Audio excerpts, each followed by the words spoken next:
আচ্ছা কও, এই যদি হয় অবস্থা, তাহলে আমি এখন এই ইলিশ আমি এখন কি করব? হ্যাঁ, এই ইলিশ আমি এখন কি করব?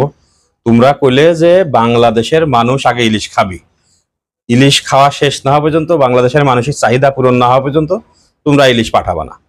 এই খবরের পরে তো বাংলাদেশের হাটে ঘাটে মাঠে বাজারে সব জায়গায় ইলিশ, ইলিশ আর ইলিশ, একেবারে দাম সস্তা হয়ে গেল, দাম পড়ে গেল, মানুষ ইচ্ছা মতো ইলিশ কিনতে থাকলো।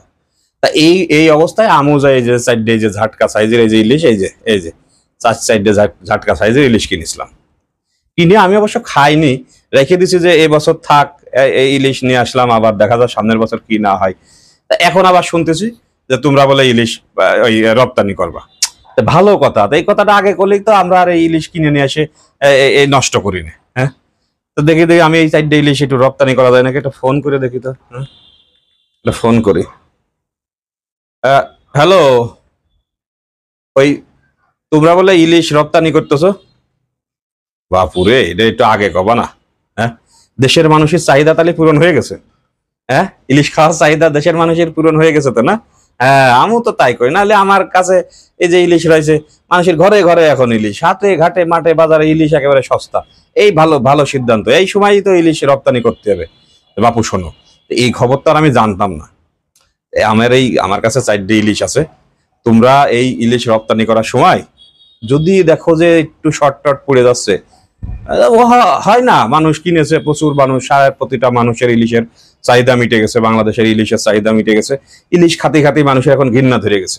তো এই জন্য যদি শর্ট পড়ে, তাহলে তোমরা একটু কয়ে গো, আমার এই 4টে ইলিশ আমি তোমাকে ওই 3000 মেট্রিক টন যে ইলিশ তোমরা দিবা রপ্তানি করবা, ওর মধ্যে ঢুকিয়ে দেবো, ওর মধ্যে ঢুকাই দেবো। তাহলে মনে করো তোমাকে একটু শর্ট পড়লে আর ঝামেলা হইলো না। আর কত খাওয়া যায় তোমরা কাও জানি, এই ইলিশ খাতে খাতে মানুষের আসলে একেবারে মানে ঘৃণা ধরে গেছে, আর কত ইলিশ খাবে মানুষ। এখন দাও, এখন সব হচ্ছে ওই তোমরা করে দাও। আগের লোকজন ইলিশ মানুষের না খাওয়াই দিত রপ্তানি করে। এখন তোমরা আইছো, আগে মানুষের চাহিদা পূরণ করেছো। তোমরা তো 2 দিন আগে বলে যে চাহিদা পূরণ না হওয়া পর্যন্ত একটা ইলিশও দেশের বাইরে রপ্তানি হবে না।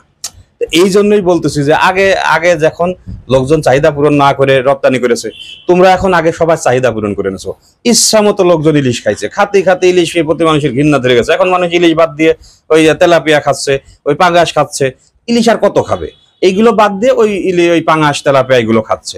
এই জন্য তোমাদের এই সিদ্ধান্তটা খুব ভালো হয়েছে বাপু। তো যাই করো না করো, এই আমার মতো আরো খোঁজ খবর নাও, কারোর বাড়ি যদি এরকম 2-4টে ইলিশ থাকে, এক জায়গায় করে ফেলো। এক জায়গায় করে 3000 মেট্রিক টন ইলিশ যেহেতু রপ্তানি করা লাগবে, কম তো আর না। এই পরিমাণ ইলিশ রপ্তানি করতে যদি কোনো রকম কম পড়ে, তা আমার সাইডে কিন্তু থাকলো, এই যে দেশবাসীও দেখতেছে, 4টে ইলিশ আমার কাছে আছে। যদি মনে করো যে তোমাদের শর্টকাট পড়ে যাচ্ছে, আমার কাছে কবা, আমি কিন্তু পাঠাই দেবো। তাতে আমারও লাভ হলো, নষ্ট হলো না ইলিশটা। আমিও যে টাকা দিয়ে কিনেছিলাম ফেরত আসলো। আর মানুষ খুব তোমাদের সুনাম করবে বাবু, যে তোমরা কইসলে যে মানুষের চাহিদা পূরণ করার পরে তারপরে সম্ভব হলে ইলিশ রপ্তানি করা হবে। তোমরা কথাটা রাখিয়েছো, তোমাদের প্রতি মানুষ খুব খুশি। তাহলে আমার কথাটা তো শুনে, যদি দরকার হয় তাহলে এই ইলিশ কটা তোমরা নিয়ে যাই। আচ্ছা ঠিক আছে, ঠিক আছে। হ্যাঁ হ্যাঁ হ্যাঁ, ঠিক আছে, ঠিক আছে।